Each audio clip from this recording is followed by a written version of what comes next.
Guys, तर आज मी तुम्हाला सांगते की कशी साडी नेसायची वेगळ्या टाईपची. गाईज, तर मी आता काय केलेलं आहे बघा, मी तुम्हाला दाखवते. तर आपल्याला ही जी वन साइड आहे ना, ती अगोदर आपल्याला पुढे घ्यायची आहे.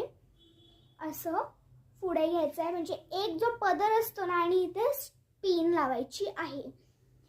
ते झालं की जो पाठचा जो पाठी जे उरलेलं असतं ते काय करायचं आपल्याला इथे जे फिट करायचं दाखवते मी तुम्हाला. तर जो इथला पदर आहे तो इथे खोचायचा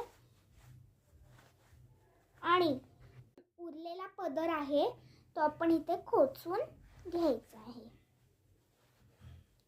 आणि अशी आपली इथे रेडी आहे साडी. वेगळ्या टाईपची साडी आहे ही, वेगळ्या टाईपची. गुजराती पण तुम्ही बोलू शकता, नो प्रॉब्लेम. ही आहे आपली